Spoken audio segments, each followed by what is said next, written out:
Insecurities are genuinely stupid, and unfortunately they hold us back from actually living our best life possible.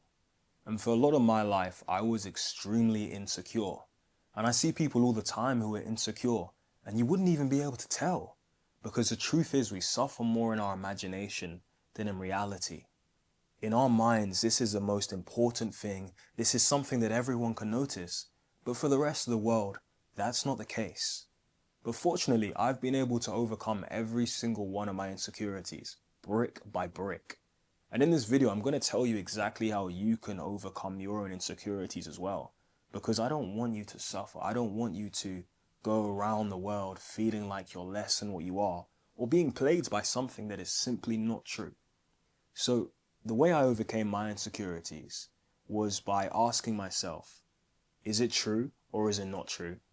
And then asking myself, can I change it or can I not change it? So firstly, if it's not true, my voice. When I was younger, I used to genuinely hate my voice. I thought that I sounded like this little kid, but funnily enough, I was a little kid. So I had this super high-pitched voice. I mean, I was in the choir.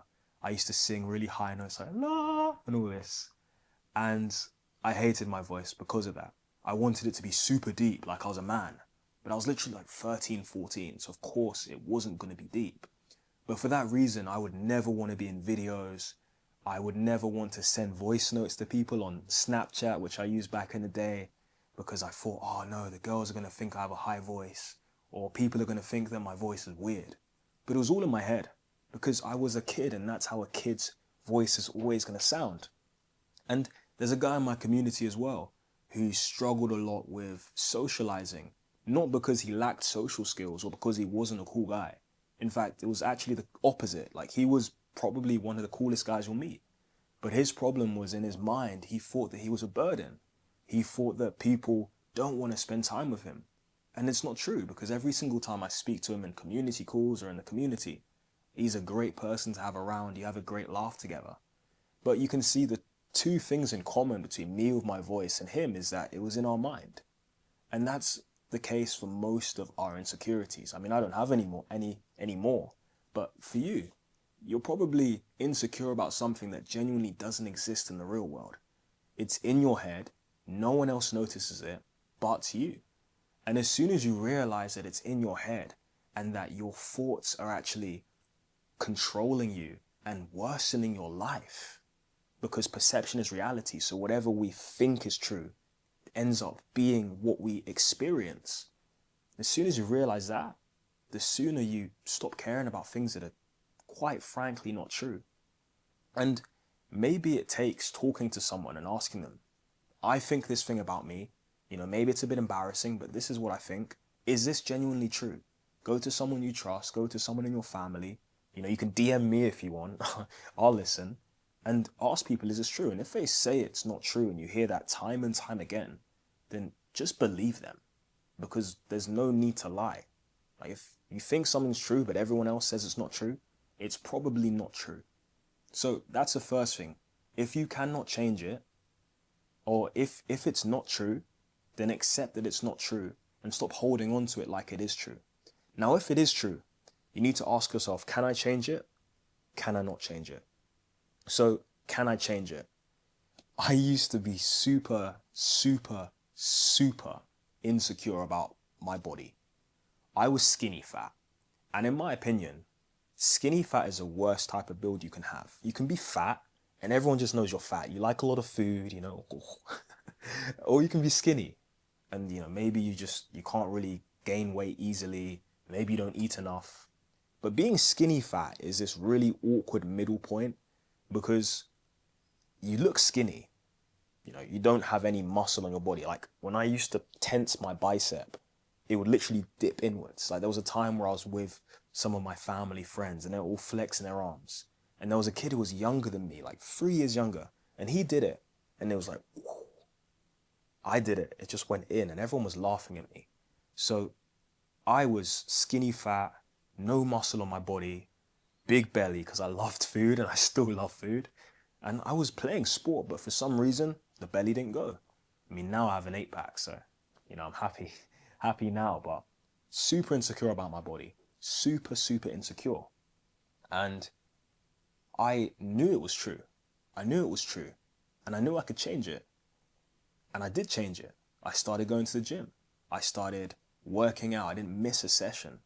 I was making sure I was going 3 times a week, even when I didn't want to go. When there'll be a party in the evening on a Friday, I'd make sure I'm in the gym before the party, go home, eat good food, shower, go to the party. I'd always be late to every party.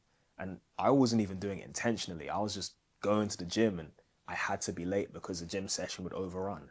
It'd be 2 hours long and I finished school at like 4 or 5. So people would think, oh, OD's always trying to come to the party late, so he's cool.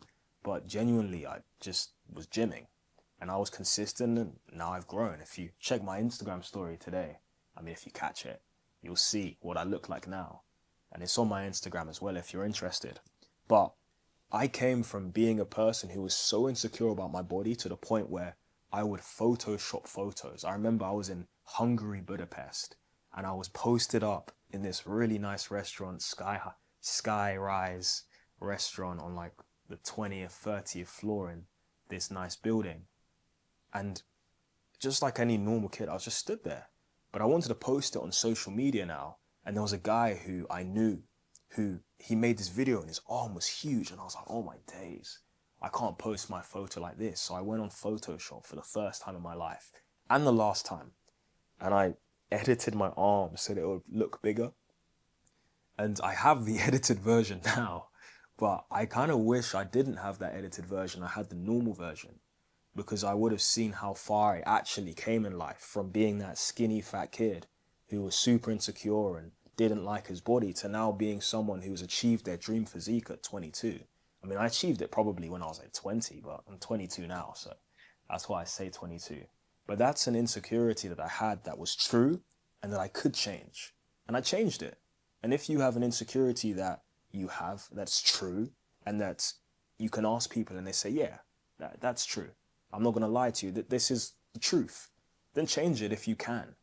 And that's what someone in my community did as well. There was a guy who was really insecure about his neck. His neck wasn't super skinny to the point where it's a problem. But I remember seeing him one time and I was like, yeah, you should train your neck, because I used to have a skinny neck as well, being skinny fat. And I trained it and now it's bigger. I haven't trained it in a while, so it just looks normal, but it's fairly wide. Let's say that. But he took offense because it was an insecurity of his. And he later explained that his insecurity about his neck was so bad that when he was at a traffic light one time, driving, he literally saw someone pull up next to him and then he quickly grabbed something to just cover his neck. And that's crazy because, again, we suffer more in our imagination than in reality, because outside looking in, he's just a normal guy. You would have never thought about his neck. It was just his neck. It didn't look crazily small. It just looked normal. It kind of suited his build. So for that to be an insecurity, it was in his mind. It was something that he noticed that no one else really noticed. But he could change it. And he did change it. I gave him some exercises to do that I'd done. Neck curls. You can get a neck harness as well. And he started doing that, and within a month, his neck had grown significantly to a point where his neck was no longer a weakness, but it was actually a strength. And he was a PT at the time as well. And his neck growing actually allowed him to gain more clients. He wasn't as big as he wanted to be as well. So I told him to bulk up, and the neck was part of it, like training the neck. And that got him more clients and made him more money in his business, which is good to hear. But the point here is that he had something that was true. I had something that was true. I was skinny. He had the skinny neck. We both trained our bodies and we developed it. And it was no longer an insecurity. So if something's true and you deem it to be true and everyone around you says it's true, then change it if you can change it. But there are some true things that we cannot change. When I was younger, I grew up in an area that was predominantly white. I'm clearly not white, I'm black. But my class, I was always the only black person. And I remember people actually making fun of me for my nose. Funnily enough, even though I was one of the few black people, it was the black people that were making fun of my nose, which is just crazy friendly fire if you think about it. That is crazy, actually. That's actually crazy. It was friendly fire from the other black guys. Probably self-hate from them. But they said my nose was huge, and my nose is just normal. It's a normal African nose. Like, it's not going to be the same as a European nose. But when someone says something to you over and over again, even though my nose was bigger than, let's say, the average nose, it was a normal nose. But they said it enough that it got into my head. And I guess it was partially true. So I got really insecure about it.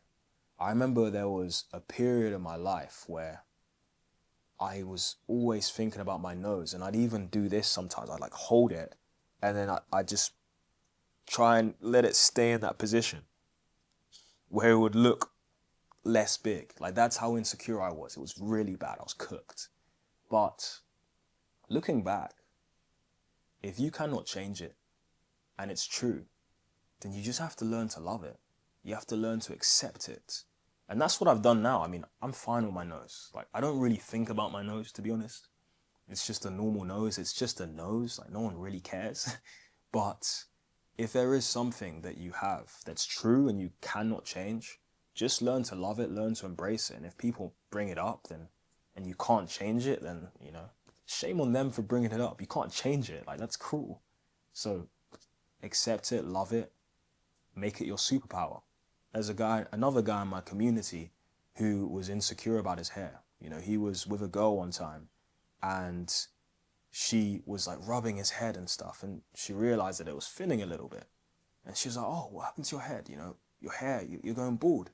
And he got really, really insecure about it. I mean, because that's a very common insecurity that a lot of men have. He was getting defensive, and, she now was like, "Oh, my bad." But we spoke about it in a call one time, and I remember mentioning to him, "Bro, being bald is like one of the most common things in the world. Like, I'm sure that you have a bald uncle. I have a bald uncle. I have bald friends even. But balding is normal. I mean, I'm clearly not balding, but a lot of people are. So it's not a problem. I think it's only a problem if you make it a problem, which is the same with our insecurities. A lot of our insecurities are simply just problems because we make them problems. We turn them into a big deal. And now, because we've made it a big deal in our minds and we've said it's a big deal, it becomes a big deal to the world as well. But if you don't make it a big deal, I promise you, no one else will make it a big deal, especially if it's something that is true and you cannot change. So I told this to the guy in my community. And since then, he's turned it into a superpower. He doesn't care. And his hair isn't even bald yet. Yes, it might be on the way there, but it might not even get there for the next 5 years, maybe even 10 years, to be honest. So I told him, don't care. Like, being bald can be cool. You can turn into that bald guy who looks like a mafia don, big beard, hench, bald, sunglasses on. It's not a problem anymore. Like, some women even love bald guys over guys with hair like me. They might say it's more masculine. Who knows? So when you turn it into a superpower, especially when you cannot change it, it's meaning that you have to live with it, it's better to just turn it into a superpower. And when you do turn it into a superpower, you firstly feel so much more confident with that insecurity that you originally had. And secondly, like, the world responds to it in a better way. Because again, how you perceive it, how you talk about it, and how you make others feel about it is how they will receive it. So if I say, okay, my nose is great, like, everyone else will think my nose is great. If I was balding and I said, yeah, like, I'm bald, yeah, I'm bald, I'm cool, like, I like my bald head, give it a little rub, Michael Jordan, then people are going to treat it that way and they're not going to have a problem with it. So that's my advice to you. If it is not true, just learn to get over yourself. My voice was the way a voice should be at that age. The guy in my community who was struggling with socializing, he realized very quickly that it was all in his head. If it is true though, and you can change it, do everything in your power to change it. Seek advice from people, seek help, seek guidance. I helped the guy get his neck bigger, bulk up in the gym. I have a blueprint in my community called the Get Big Blueprint. It helps you get your dream physique without living in the gym. He used that, he got bigger, his neck grew, perfect. But if it's true and you cannot change it, then there's nothing better to do than to just turn it into a superpower. Make it something that you love. Like, I cannot change my nose. You cannot change something at your height. You cannot change your height. So rather than being insecure about your height, just learn to love your height. You know, just be like, I'm a short king. You know, don't say that. Don't say that. Don't say you're a short king. But the point is, people only make something a big deal if you make it a big deal. So if you go into a room and you're insecure about your height, then a girl is going to run circles around you and she's going to make your height a big problem. But if you're not insecure about it and you're just comfortable in your own skin, people will feel that comfort within your own skin and they'll treat you accordingly. So don't suffer more in your imagination than in reality. Realize that a lot of the things that are plaguing your mind, that are ruining your life, that are making you less confident, less sociable, and just not allowing you to be as comfortable in your own skin, realize those things aren't actually true in reality. A lot of them are simply just in your head. And if you can realize this and you can change the things that can be changed, control those controllables, then you will overcome all of your insecurities just like I have. I mean, let me know if you want my advice on if some of these things are true or not. I'm happy to help you. DM me, you know, if you have any questions or if you want to ask me. And yeah, if you want to access the confidence guide in my community where I speak more about insecurities and how to overcome them, I'm going to put the link somewhere in the description. So yeah, check it out. No pressure.